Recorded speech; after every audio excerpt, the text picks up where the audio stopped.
Hello and welcome to the Beef Edge, the Teagasc Beef Podcast, for all your latest news, information and advice for Irish beef farmers. I'm Catherine Egan, and on this week's episode, as part of Water Quality Week, I got an update on what impact drainage work and weed control can have on water quality. I'm joined by Agricultural Sustainability Support and Advice Programme Advisors Mary Roache, covering County Mayo, and Meabh O'Hagan, covering counties Meath, Louth and Dublin, who work with farmers in priority areas of action to help improve water quality. I first asked Mary, what are the most common grass weeds that farmers want to control? Catherine, there's a multitude of weeds out there that farmers want to control, but I'll maybe just do a quick run through the maybe top six as we see them. And docks are a very common one that's out there, and just the farmers are aware that docks come in two types. There's curled and broadleaf dock. Now, they're usually found in intensive farming, and there's scourge on silage ground. And then we have rushes, and these are found in more wet or marginal type of land, and they like acidic type conditions and maybe where there's less grazing taking place. And they're found in certain areas of the country as well.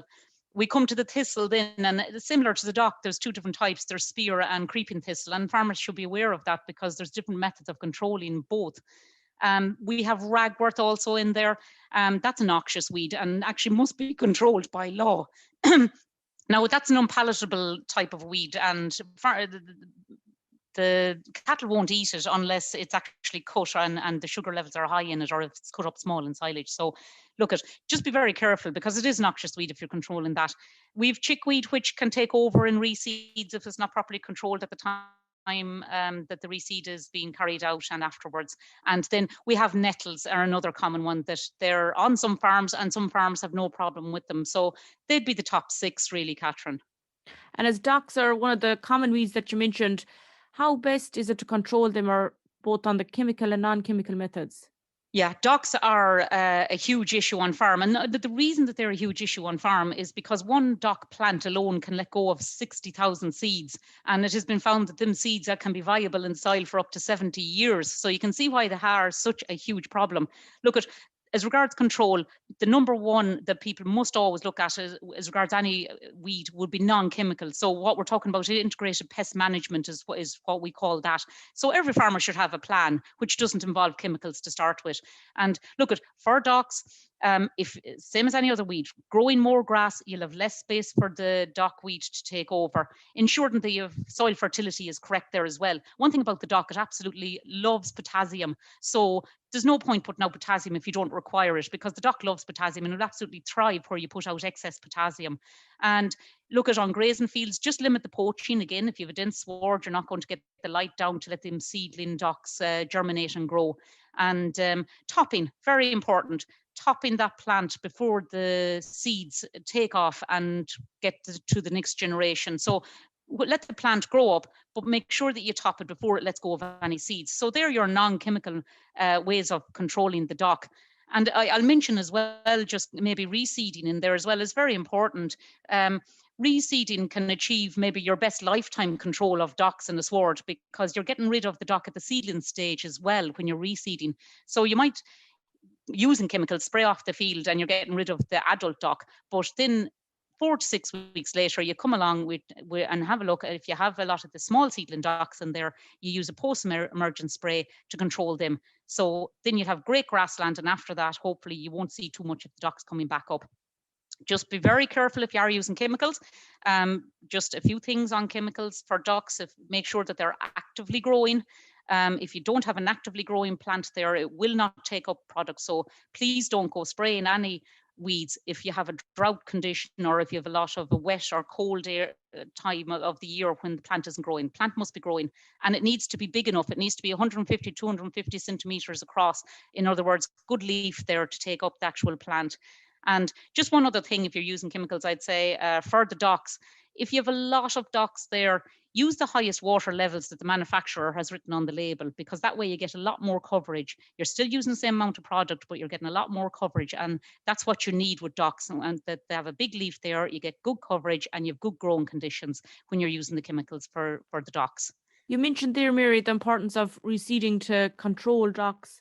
What's the current situation in relation to the clover safe sprays for any farmer that's considering reseeding this year? Yes, Catherine, that is arising as an issue. in the reseeds, what you must do, it depends on the actual farmer. When they look at the reseed, they have to see, have they a lot of clover in the reseed? And look at, you will have first of all sprayed off and got rid of the adult dock prior to you reseeding. Then 4 to 6 weeks later, you go out and look and see if you have a lot of seedling docks. Now, if you have a lot of clover there, you don't want to use a spray that's going to kill all the clover off as well. So there were these clover safe products, and these products basically had the chemical composition. They're what we call 2,4-DB products. Now, the problem at the moment with the 2,4-DB products is that they are coming off license, and anybody that has a product, a 2,4-DB product at the moment, the license is up on that, and they all must be used by the 31st of October this year. Now, we did hear that they may be applying for an extension to the license, but as I'm speaking to you at the moment, them products must be used up by the 31st of October of this year. So that's a clover safe product. It'll get rid of the docks, but it will not affect the clover in your reseed. So that's just something we want farmers to have an awareness about at the moment. That's great, Mary. And if a farmer does decide to use pesticides, what must they look out for to avoid any getting into water supplies? Yeah, well, there's 2 ways that the pesticides get into water supplies, and unfortunately we had 91 exceedances in 36 supplies last year in 2020. So there are problems with pesticides getting into water, and the way it gets in by point sources. So that's in the yard or when you're handling or mixing. So we ask people to be extremely careful when they're handling or mixing. We need them to triple rinse and recycle their containers that the product has come in. And your mixing and handling has to be carried out at least 20 metres away from any water courses. Then abide by the buffer zones when you're out spraying. Usually it can be anything up to a 5 metre buffer zone. We're asking farmers if they would consider using low drift nozzles. That will reduce the amount of drift that is actually coming off the sprayer. And again, the weather, absolutely important that there's no rain forecast, there's no standing water in the field. And so if you abide by all of those, and particularly the buffer zone, and one other thing that the department is very clear about is read the product label, and that will tell you how that product is supposed to be used. Do not put the wrong product into the wrong machinery. Most products cannot go into a knapsack. They're not licensed for use that way. And a lot of products might be licensed for a boom sprayer, but not for a weed licker. So follow what it says on the label, and that way, and abide by the buffer zones, and that will prevent a lot of the problems that we have with pesticides getting into water.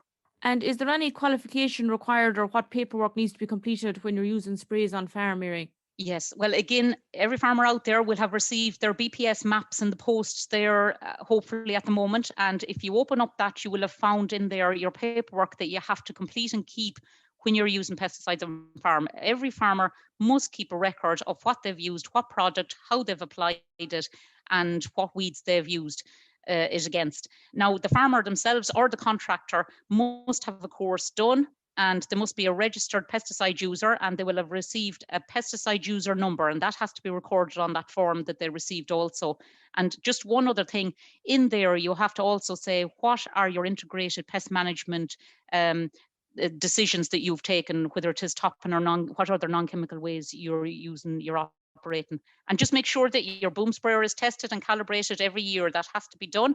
And if it's over 3 years old, it also has to have passed a test as well. So just make sure that the equipment is fit for use and calibrated, and that you're keeping all your products recorded as to what you're using, and you're going entirely by what it says they're allowed to do on the label. That's great, Mary. And as you said, the forms for recording it are included in the basic farm payment pack that farmers will have received. Absolutely, and let them make sure that they open them and they keep them, because if you do get a cross-compliance inspection now, Catherine, that is part of cross-compliance. You can be asked to produce that to show that you have kept a record and that you have used the proper chemical in the proper machinery, and also that the person who applied it has the course done, and their pesticide user number is also recorded in there. So it's very important. Thanks, Mary. Maeve, how does land drainage impact on water quality? Yeah, Catherine. So basically, hydromorphology is actually the second biggest pressure on water quality in Ireland. And that hydromorphology includes land drainage. So what can happen is if land drainage is carried out properly, designed properly, and put in place in the correct way, it can actually lower the losses of nutrients and sediment to water courses. Because when we remove that excess water from the land, it leads to better uptake of those nutrients by the plant. However, the problem actually comes around then if that drainage is carried out in an improper manner. And what we want to try and avoid then is to make sure that those drainage channels don't become a pathway for nutrients to then become lost to our watercourses. And what can farmers do to minimise this impact? So the first thing that we would ask or we would encourage farmers to do is to make sure and only clean the drains when necessary. If you are carrying out drain maintenance when it does need to be done, the main thing we need to be conscious of is that we are minimising the loss of sediment to watercourses. So the problem that sediment causes is when it gets into the watercourse, it actually blocks up the riverbed and it causes a loss of habitats for the invertebrates and the insects that live within the water.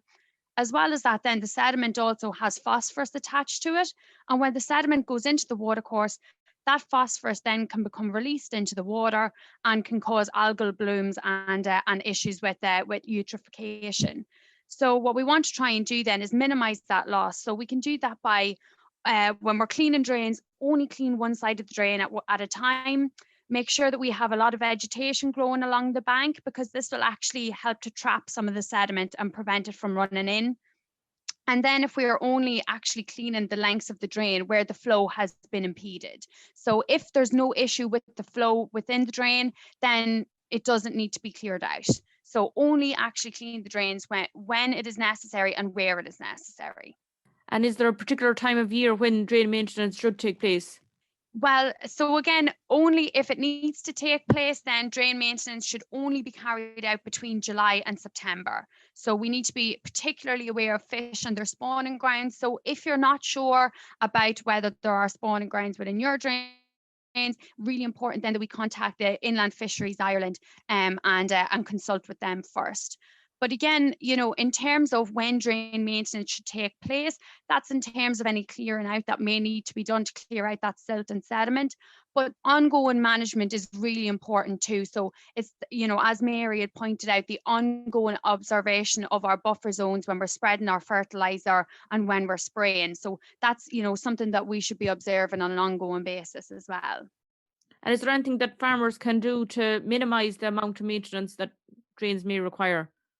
Yeah, absolutely. So it all comes back to that sediment again. So minimizing the loss of sediment. So in order to reduce the amount of maintenance that we need to carry out, we want to minimize that sediment actually getting into the drain in the first place. So how we can do that is we can plant hedgerows along our drains, we can fence off our drains as well, prevent livestock accessing it, because as we know, they can damage the bank and cause bank erosion to enter into the watercourse then. So as well as that, when we are maintaining our drains, make sure that the banks have a sufficient slope, and that will prevent those banks from collapsing. And then, as I said earlier on as well, just make sure that we're leaving that vegetation there to try and trap the sediment from entering in. So all of those will help to improve water quality, and it's going to reduce the need for maintenance within the drain then as well. So you're kind of killing two birds with one stone. Maeve, if farmers want to get more information about how to carry out drainage work and drain maintenance, or if they're thinking of undertaking new drainage work, where do they find this information? Yeah, so if a farmer is considering carrying out new drainage works, the very first thing that they should do is to consult with their advisor first of all, and make sure that it is financially worthwhile to carry out the drainage works. So, it does take, it is quite an expensive undertaking. So are there other things that would be more cost effective that could be carried out instead? So maybe looking at issues around maybe soil fertility to improve the productivity of the ground. As well as that, it's worth bearing in mind that when we look at agri-environmental schemes that may come up in the future, it's more likely that, areas of unimproved grasslands and, wetter areas are more than likely going to receive the higher payments. So again, just making sure that we're thinking in the long term, is it really the most financially viable option to carry out that new drainage? Now, if you consult with your advisor and they do think that, it's worth going ahead with it, then I would make sure and visit the Teagasc website and click into the ASIP section to look at how land drainage can be carried out in a way that minimises the impact on water quality. And there's also the Teagasc drainage manual is available there, which gives some very useful information on how to carry it out appropriately. As part of Water Quality Week, where can farmers get more information, Maeve? Yeah, so if they keep an eye on the Teagasc social media all throughout Water Quality Week, there'll be plenty of information, some videos and articles available on the best ways to carry out drainage works or drain maintenance to reduce that impact on water quality. Thanks very much, Maeve and Mary, for joining me on the show. A great update on what impact drainage work and weed control can have on water quality. Thanks very much, Catherine. That's all for this week's episode, and my thanks to Maeve and Mary for joining me on the show. You can catch up on all other shows and interviews from the Beef Edge podcast on the Teagasc website at teagasc.ie, or you can listen on Apple and Google Podcasts as well as Spotify. Don't forget to rate, review and subscribe so you never miss a show. For all other updates from our beef programme, keep an eye on our Twitter and Facebook pages. For further updates on the Water Quality Week, tune in to the Dairy Edge and Environmental Edge podcasts. Until next time, I'm Catherine Egan, and thanks for listening.